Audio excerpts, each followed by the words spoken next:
Hi there, my name is Sheila, and today, for My Story Animated, I'm going to tell you the confusing story of how I got abducted by a billionaire. It all started one day when I was coming out of school. As usual, I saw all my classmates with their expensive backpacks getting inside their fancy cars. Many of them even had a chauffeur. As I walked past them on my way to the bus stop, I could always hear their laughs as they gossiped behind my back. I'm 13 years old and never had any family other than my mom, and she passed away 3 years ago. We never had money, but my mom taught me that the only thing no one would ever take away from me was knowledge. So I studied hard all my life, and that's how I got a scholarship to this fancy school. I was walking to the bus stop. There was a restaurant on that street, and I always smelled the coffee and the cookies. My stomach rumbled. It made me so hungry, but I didn't have money to buy any of that. As I continued walking, I saw a little kitten crossing the street. Cars passed just inches away from it. The kitten crossed to the other side, and I decided to follow it to make sure it was safe.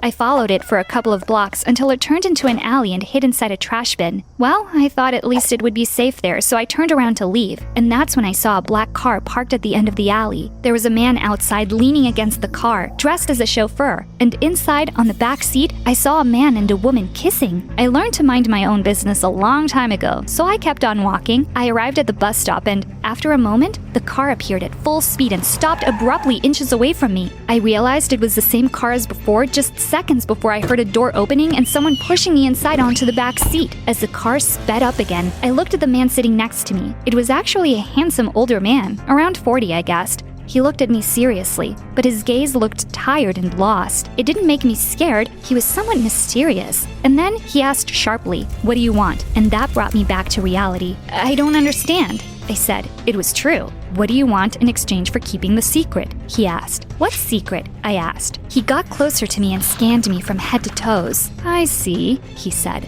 "I know this little game," he added. And then he looked at the driver and shouted, "Perkins, to the mall!" I didn't want to ask any more questions, but that didn't mean I didn't have them. Who was this man? Who did he think I was? What secret was he talking about? Suddenly, the car stopped, and the chauffeur opened the door and pulled me out. The hand of the handsome man appeared from inside the car with a credit card in it. "Get her whatever she wants," he said. The chauffeur grabbed the card and took me inside the mall by the arm, and as I stepped in, my mind went blank. I had never been inside a place this big. Lights, shops, people coming and going, playrooms. This had to be heaven, and I had to be dead. But the chauffeur was still pushing me, so I pulled my arm away and told him to stop. He looked at me and said, Well, what?" I asked. "What do you want?" he asked. "I don't understand," I said. It was true, again. And he said, "It's not the first time we do this. The boss knows what you all girls want for the silence." The boss? The silence? Who were these people? I had no idea, and things were happening really fast. But I wasn't stupid, and I wasn't going to let my only chance get away. I didn't want to spend a second, so I went directly to the bookstore. I always had to borrow the books from school from the public library, so this was my chance to get my own. The man paid, and we went back outside. The handsome man from the car rolled down the window and said, "Are we good?" I nodded, even though I had no idea what just happened, as I embraced the bag with my new books. And he left. As I was walking back to the bus stop, I didn't think about the bizarre situation I just lived, but the fact that for the first time in my life, I had new books. And then I heard it again. The car was coming back towards me. "You have got to be kidding me!" The chauffeur pulled me back inside the car, and the boss asked, annoyed, "Is this a joke? You spent $200 on books?" $200? I asked. "I didn't know they were so expensive. I'm sorry," I said, and offered the books back to him. But he just stayed there and looked at me. Then he looked at the driver and back at me. "Take us back to the mall, Perkins," he shouted. Then he got really close to me and said, "Okay, this is how it's going to be. We're going to go inside the mall again, and you're going to spend real money on real things. You hear me?" I couldn't understand why he meant it as a threat, but I nodded in silence. At least I got to keep my new books. As we arrived back at the mall, we got out of the car. He took the books away from me, threw them inside the car, and said, "Leave them. You'll get them later." We went back inside the mall, and again I was amazed by the amount of information and different noises. He took me directly to the jewelry store and said, "Pick." He sounded like he was in a hurry, but I was definitely not going to choose anything from that store. I looked at those expensive things as they were glowing, but did not dare to touch any. "What is it?" the man said impatiently. I sighed and answered, "I live in a foster home and share my room with 7 other orphans. There's no chance any of this will survive there." The man took a step back and scanned me again. "I don't understand," he said. I assumed he was referring to the school uniform. How could an orphan pay for that fancy school? My mom said that knowledge was something something no one would ever take away from me, so she told me to study as hard as I could. I have a scholarship, I said. Wise woman, he said, and then added, still, there must be something you want. Well, honestly, I'm a bit hungry, and I've never seen this many options before, I said as we entered the food court. What do you want to eat? He asked. I didn't have any idea what to choose. I knew nothing about this food, so I just said, I will eat whatever you choose. A tiny smile appeared on his face. It was imperceptible. He walked to a specific place and said, here. I had trouble reading the sign. Shawarma?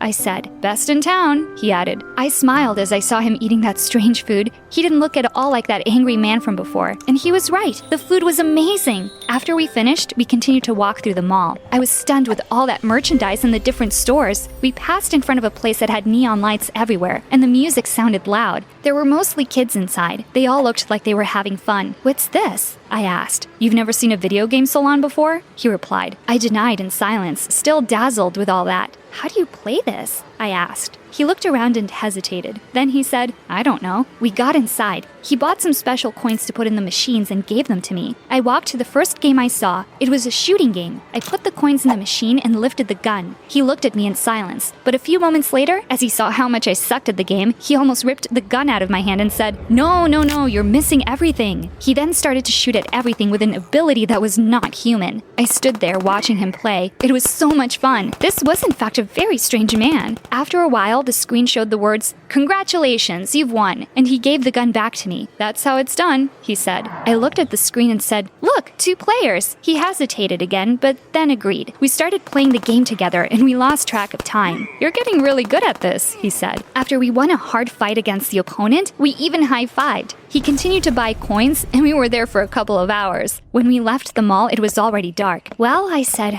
thank you for this day. I have to go. But he got instantly serious. Wait, he said. I'll take you home. I got in the car and hugged my books again. He looked at me and said, Your mother really was a wise woman. When I got out of the car and he left, I thought I had dreamt it all. What a strange day. No one would believe me if I told them. I couldn't sleep much that night, so I used the time to study for the upcoming test the next day with my new books. As we were doing the exam, I saw that my classmate Tanya was having problems with it. She was writing things and erasing them many times. We were close to the end of the period, so I got closer to her and let her copy from my exam. When we got out, she came to me and thanked me. We walked together to the cafeteria talking, but when we arrived, Andrea, the popular girl in my class, stood in front of us and looked at Tanya with disapproving eyes. I looked to the floor, ashamed and somehow scared of Andrea. Are you coming to the party tonight? Andrea asked Tanya. I don't know, she replied. Are you coming, Sheila? I looked up puzzled. No one ever invited me to those fancy parties. And as I looked at Andrea, I could tell she was not happy with the idea. Sorry, I have to study, I said. And Andrea said,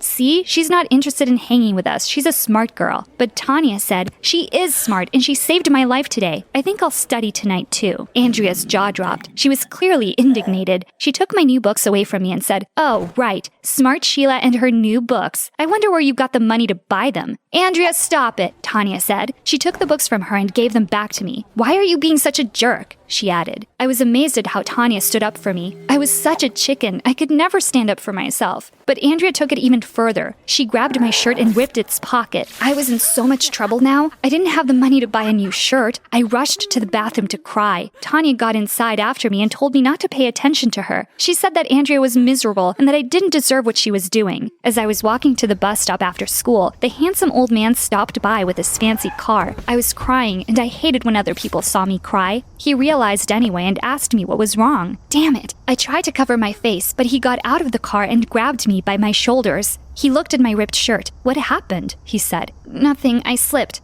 I lied. I've heard that one before, he said, and added, You want to shoot some people? I looked at him and smiled. Absolutely, I said. We went to the mall and the man bought a lot of coins. We went back to the shooting game and played for hours. I hadn't noticed how good it was to release stress. I was having fun for the first time in my life, and I didn't even know the man's name. We became so skilled at that game that we even started to have an audience. Everyone cheered and clapped as we passed levels and got the top record. And then we went to eat shawarma. I laughed as I told him I felt tired, like it had been me running through the minefields and not the game characters. He smiled for a second, but then said, Are you going to tell me what happened today now? I sighed as I remembered Andrea. She was a horrible person. There's a girl in my class who makes my life a living hell, I said. Why? He asked. But I looked at him with irony and said, You really have to ask? Because I'm poor, of course. And what did you do? He asked. But I replied, there's nothing I can do. I can lose my scholarship if I get in trouble. But to my surprise, he said, that's the best lie I've heard this year. I'm not lying, I replied. But he looked at me intensely and said, if you don't stand up for yourself, no one will. When I was young, I was the smallest in my class, and I was vulnerable and shy. Everyone made fun of me, and it only ended when I started defending myself. Trust me on this. You have to stand up for yourself, or you will get walked all over. I stood silent. I couldn't imagine this powerful man as a shy kid. I nodded, and then he took me back home. I was still a bit scared as I saw Andrea in school the next day, but when she started to make fun of me at the cafeteria in front of everyone, I thought about the man's advice. I stood up and went straight to her table to confront her. She got up and told me to go away, but instead, I took her orange juice and dumped it on her head. She started to scream and tried to grab my hair, but I dodged her and grabbed hers instead. I pushed her head to the table and told her to stop messing with me. Then I let her go. She stood up, looked at me, but said nothing. She turned around and rushed out of the cafeteria. All the kids there started to clap their hands. I felt relieved, but it didn't last long. A teacher got inside the cafeteria and sent me to the principal's office. I was in so much trouble, but against all odds, I felt good. The man was right. This had to end, and I was ready to face the consequences. As I got to the principal's office, Andrea was already there, waiting too, drenched in orange juice. The principal called us both inside his office and demanded an explanation. But before any of us could speak, I heard noises outside the office. And when the door opened, I saw the last person I could have imagined there. It was the handsome rich man. Andrea looked up too and sighed as she saw him. They exchanged glances for a moment, and I realized at that precise moment, he was Andrea's father. Mr. Anderson, please come in, the principal said. But when he looked at me, he frowned. I denied in silence. He looked at Andrea and then back at me, and I swear I saw him trying to hide a smile. The principal explained the situation, and he told Andrea's father that if he wanted to kick me out of school, he could certainly do it. There's no need to do that, he answered. But the spoiled Andrea complained. Shut up, Andrea, her father said, and added, you probably had it coming. Get out of here. Tell Perkins to drive you home. Andrea was about to say something, but he looked at her menacing. She gave me one of her killing looks and then left. Then he told the principal that it was okay, that I was probably under a lot of stress. But I didn't like this at all. I was so angry at him.